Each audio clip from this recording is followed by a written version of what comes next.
Hi, G team. This is another exciting project that we have got from our client. So I thought that I should create a video out of it.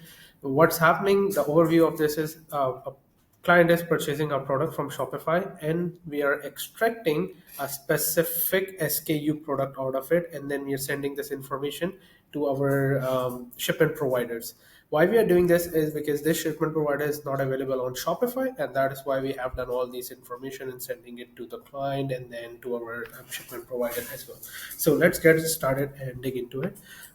So basically, what's happening if an order comes in from the Shopify, we are filtering based on two things: if it's a wholesaler or if it's a patient itself. So we have two different conditions: provider, which is wholesaler, and patient themselves. So it's like a B2B and B2C sort of a thing.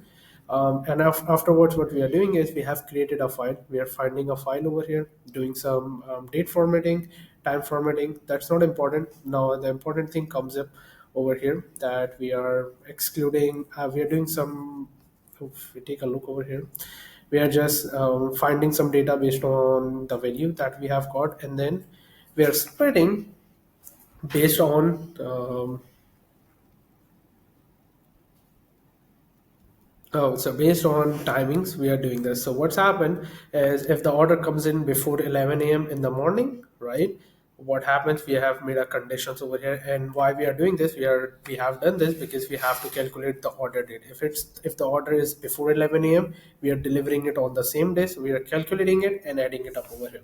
If the order is on weekend, these different condition is built based on that. If it is after 11, then it would be delivered next day, and if the order is before 11, it would be delivered on the same day. If it's on weekend, then it would be delivered on Monday, and if it's on Sunday, then obviously it would be going to deliver on Monday. So one day add over here. So we are adding days over here: same day, next day, and then 2 days add over here, respectively. Lastly, we are doing JavaScript over here. Why? Because we want to extract the line items. So the order that was coming from Shopify wasn't extracting the line orders, so we are extracting the line orders over here using some little bit of a coding over here, and then we are creating, for each line item, we are creating a row over here in the spreadsheet and sending a Slack message. So this is the process when it is happening with the providers, which is our wholesalers as well. And based on that, we have another one if patient is purchasing. So if it's a patient, then we have another sheet. And based on that, we have one extra condition that we are doing. What is that? Is again, all these conditions are based on the timings and all that. And afterwards, what we are doing over here, if you take a look at these parts, these are based on if they are outside New York state, or if they are within that state. So if they are outside the state, we are using another provider in order to send the information. So if we take a look over here, for example, under configuration, it would just load up over here. You would see. Perfect. So this ship method, if they are within New York, we are using UPS SR. They are not in New York, then we would be using UPS P1. That's the information that we are sending to our provider and at the Google Sheet at this moment. So this is the whole process that we have created. Now the thing doesn't close over here. So the next thing comes up is this sheet. This is how the data would show up. So the data would show up over here like that.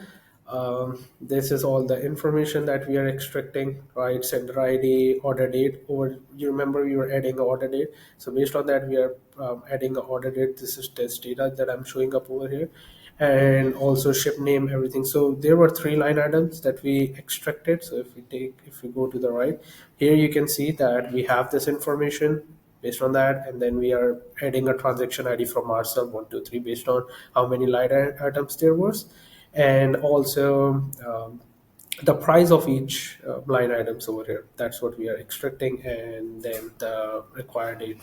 And there is this is what we are just tracking if the data is accurate.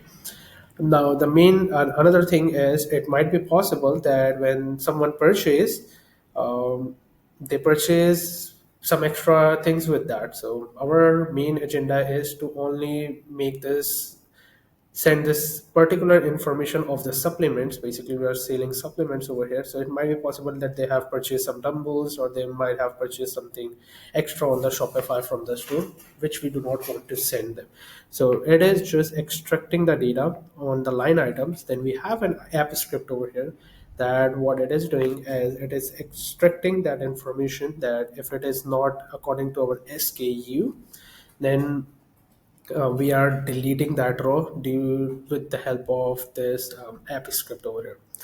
And based on that, if we got some extra line items which is not relevant to the data that we want to send, we just delete the data from here accordingly. Now the last thing comes up is when the data comes up, and at the end of the day, this data is sent back to the FTP server where we post this data.